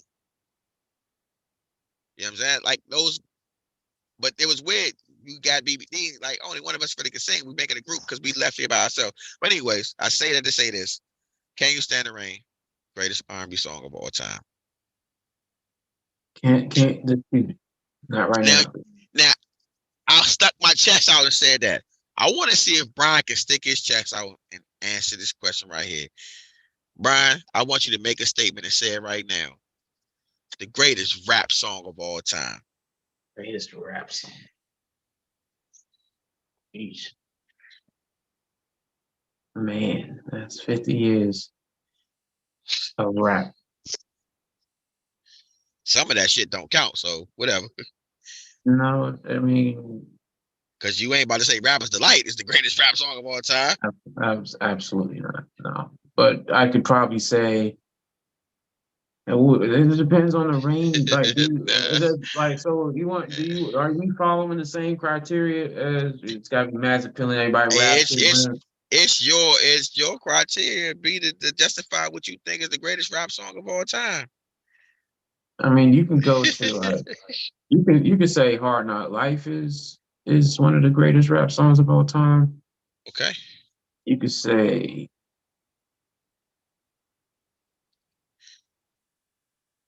you Let me could ask you a say question. Let you me could ask you a say question. Juicy is one of the greatest rap songs of all time. Let me ask You you a could say question. yes, sir, yeah, yes, sir. Yes, sir. Why do you think it's what do you think will be a harder task? Finding another R&B song to compare to Can't Stand the Rain, or choosing what you think is the greatest rap song of all time? Because when I said it, Brian, I didn't even think about it. Like, be honest with you, when it first came to me, I just said it like, "Yo, this is the greatest rap. This is the greatest R&B song of all time."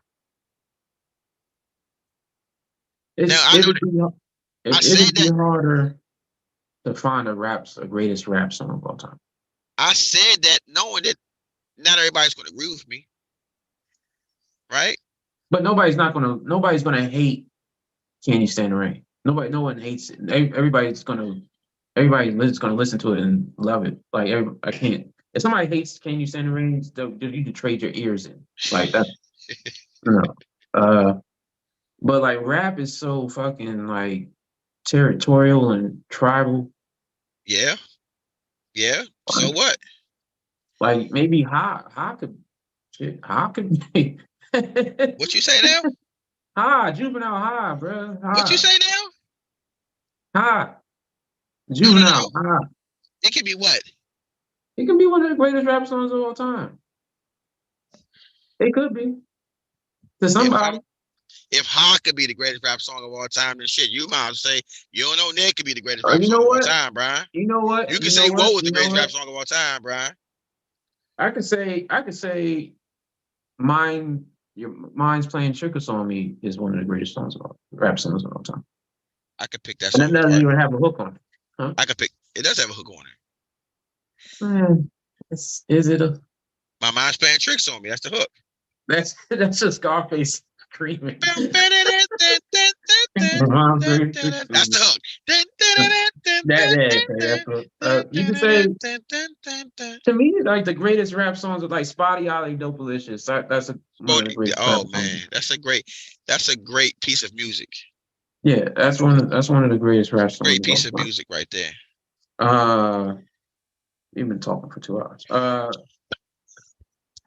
Who else wants some with Hollywood Kane? Hollywood Cole. Shit, like New York State of Mind Part One is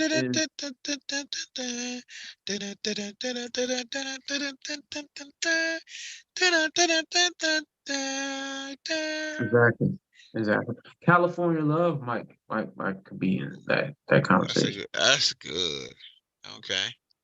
Um, Out sheesh. on bail, fresh out of jail, California screaming. Tonight, step on stage, I'm It hearing Wookie really, screaming. yeah, it really depends on how you are,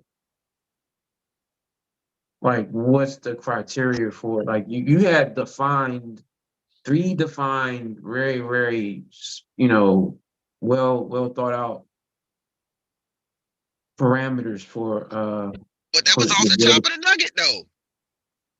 Well, I that didn't was think great. Then that if that was off the top of your head, then that was wouldn't have great. said it. But What did I? to me, like I said, oh, it's the greatest lyrical, song of all time. I mean, you could probably get to something very, very like nobody knows. But then, does it have to be mass appealing? So then you eliminate some of that, and then it's like storytelling, like shit, Slick Rick's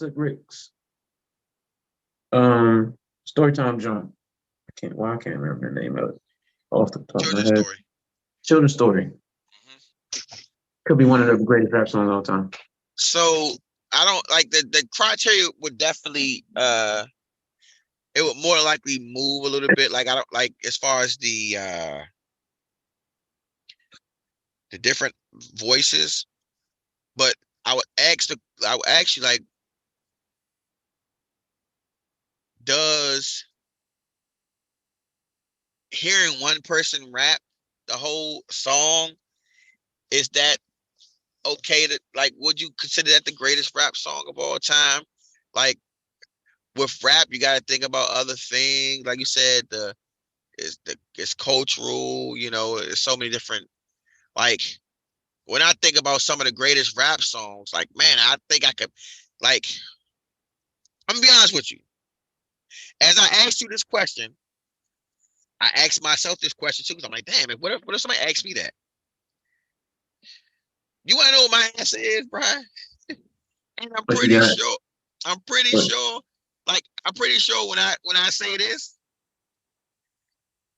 I think people be more willing to give you pushback on this type of shit than anything else. But I'm gonna say this: greatest rap song of all time. It's so much drama in the LBC. It's kind of hard being Snoop D-O double G, You but know what? somehow, some way, keep coming up with funky ass shit like every single day. May I kick a little something for the G's? And to me, that is the greatest rap song of all time. Like, I mean, motherfucker gonna have to. I mean, don't get me wrong. I think people gonna be like, "Yo, this song is." There's so many other records that I think could be said that, but I'll go on and say I think that's the greatest rap song of all time because it just you just like the beat opens up with somebody pouring a drink, and then that beat that bass line, and then Snoop is his voice is just butter on a record. Yeah, he's amazing, And then especially and then in and then '92. he takes you, and when you think about it, people talk about storytelling. He's telling a story in that song. So Absolutely. he's telling you a story, and his lyrics aren't what you would consider ABC, and they're also not too complex the way you. Because I think, listen, this is one of the reasons why I wasn't the biggest Nas fan. And people say, "Oh, it's stuff that goes over your head." Listen, it's not about whether or not stuff goes over your head. Why would you want? Why would you want to build an audience over shit that they don't understand? Makes no sense to me. Like I feel like Snoop understood what the common people need. It's just like a commercial. Like, yo, I need to show them something appealing, give them something that attach it. Like, yo, ba da da da da, I'm loving it. You know how many people shit on McDonald's, but they still gonna get that shit because it's stuck in their head. So you get a a Oh great shit! a great. Before, yeah, my bad, my bad. I didn't want mean to step on that. I didn't mean to step on that, but because Go ahead. you're doing a good job of explaining that What you song got? as What one you of got? the What you got? grinding. You just made me think about Pusha T. Then I had to think about the clips, and then so grinding defines an era of hip hop, and that's got to be somewhere in there. That's Oh, absolutely, absolutely. got to be But somewhere in there.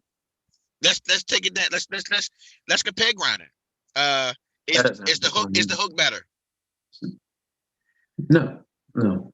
It's just So that's grinding. all. It's already one thing that's not better. The beat, though, I love that beat, and it's a great freestyling beat. It, I, I mean, musically, Benjamin's remix. great. That's tough. That's tough. It's one of the greatest beats of all That's time. tough. No. That's a good one right there, B. Unfortunately, it has Puffy rapping on it, but uh, no, that's tough. I like that one. Yeah, But, I think I'm sure we're gonna clip this up and we're gonna put it on Facebook or whatever, and somebody's gonna say, "Oh, y'all bugging or y'all tripping." oh no. Y'all, Listen, I'm I'm listen. it's I'm also 12 putting o'clock at night, so I have to ready to go go at to bed. You ready to go to 5 hours. bed, But Brian? nah, I'm just not even. I don't care about that as much. It's like I'm So just let's doing take this the off the songs that top were of my head. mentioned. Paul. We've mentioned All About the Benjamins, great record, great addition to the conversation. Gin and Mm-hmm, Juice, mm-hmm, Hard Knock Life, mm-hmm, Grinding. mm-hmm. Okay, I think that there's going to be a group of people that would say that they would probably mention Cream or Yeah, something from Wu-Tang. I was gonna say Cream, dog. I was. Uh, I missed when you said you were talking about something. Definitely. When you talking about Boots, I thought Cream. Some people might mention Cream. You also put Juicy in the conversation. I did. I said Uh, Juicy. Mhm. you put California Love in the conversation. I did. Those are all, yeah. I like those records. Mama said knock you out. Where Nah, you come down on it? No, it's not the greatest rap record of all time. No, no. It's a great record. And I feel like you want to look at you went down LL's category I'm trying to, catalog. yeah, I'm trying Yeah, to get, yeah. no, I'm trying to figure out where LL Cool J fits in it. Here's the thing. This is like Juicy isn't even in my top 5 favorite Biggie records. Not for me, no, but I think it's one of those records. If you want to go back to like if it comes on or people gonna rap it, yeah. Right. So, but here's the thing. I am not going to say Juicy for the simple fact that if you ask me to list my top 5 Biggie records, it wouldn't be on there. Therefore, I wouldn't feel comfortable defending it as the greatest rap record of all time Yeah, when it's not even my favorite Biggie record. You know what I'm saying? right, Because right. me personally, while I like it, I like the coming of age story in the song. Mm-hmm. I don't think it's better than The Warning. I think Warning is a very impactful record. Like that's a impactful day in the life record. Not for nothing, that can get that people repeat that. You like Warning. The Warning. Yeah. I tell people all the time. I think Warning is Biggie's. Like I think that's arguably his best record. Like especially for it's up there. Let's say I like the One More Chance, the R&B version, the R&B version. I like that better than Juicy. I like Big Papa better than more than Juicy. Mm-hmm. Yeah, And I mean, you can't be mad. I'm not going to dispute. I just think Juicy because of, like I said, the sing alongness to it. Like everybody knows that first verse. Everybody knows that that goes in. Like everybody from a certain era knows that. Even people younger than that know that verse. Like it comes on in picnics and cookouts. Like what I mean, it's one of them ones that start summertime off, like with summertime. Like what I mean. So, yeah, I do think I think people are going to like depends on their region. People going discounts. Oh, you mentioned Mind Playing Tricks on Me. Like you mentioned Spoiled Opus, but if I had to pick an Outkast song to nominate, it would probably be Elevators. Elevators. Yeah. Elevators remix. No, I need the what you mean the remix? The remix. I need the album version. One for the money, yes, 2 for the show. A couple of years ago, I need the original. I need that. You know what I'm saying that part. Like, okay. You remember me? Nah, not really. But he kept stabbing with a smile. Yo, I know y'all got with all them songs y'all have made, and I replied to him. I've been going through the same thing that he had. True, I got more fans than the average man, but then I loop the last beat to the end of the week. I live by the beat like you live check to check. If you move your feet and I don't eat, and we like neck to neck. Because we have come a long way, like them Slim ass cigarettes from Virginia. It ain't gonna stop, so we just gonna continue. Me and you, your mama and your cousins too. And that beat is like hypnotic. I'm not gonna go to sleep. I'm gonna listen to a bunch of music tonight. Hey, listen, man. We've had a really good conversation. We normally have guests, but I was like, nah. I think we really don't give you guys a lot of the consistency. We say we're gonna give y'all consistency. I felt like it needed to be me and B.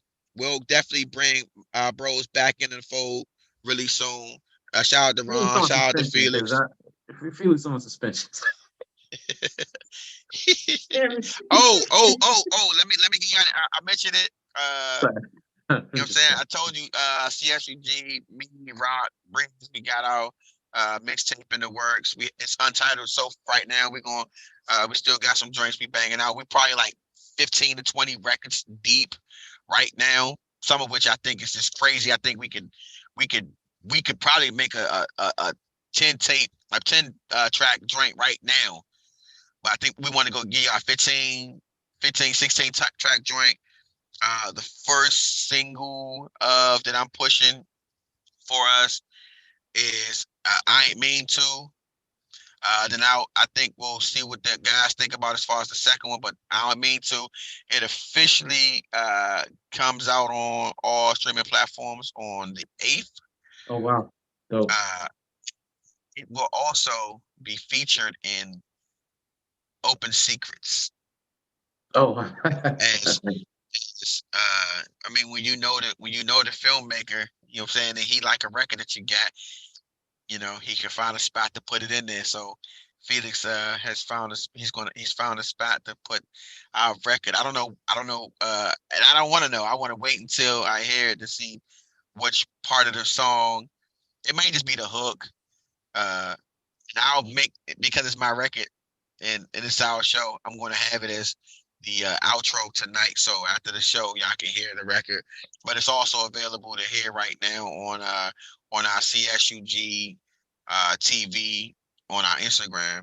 All that stuff will be tagged or whatever, whatnot. But anyway, yeah, man, I look forward to that. I ain't mean to make you love me. Just doing my thing, ain't nothing of it. It sounds a lot better on the record than me singing right now at 12 Yeah, o'clock at night. yeah, Uh, he does. There's some heat that y'all got, and man, it's a preview and a lot of the stuff, man. Y'all my niggas. man B been getting his own personal listen party every time. I'm like, yo, you gotta hear this one, bro. I think we got one with this one, dog. Y'all got Hey, a couple over there. listen, Y'all got a we got couple over some there. Yeah. joints. Cooking, We got cooking. some points. But Yeah, yeah, anyways, yeah. we're gonna sign off on y'all tonight. B, you want anything you want to get before we get out of here? Nah, man, just look out for us. We're gonna cook up reels. We're gonna cook up shorts, YouTube. We're gonna cook up IGs. We're gonna go IG live myself personally. I know, like T's the entertainer, T's the cooks all The that up. But provocateur. I'm the yeah, provocateur. yeah. But us and some of the passengers, we're gonna diversify.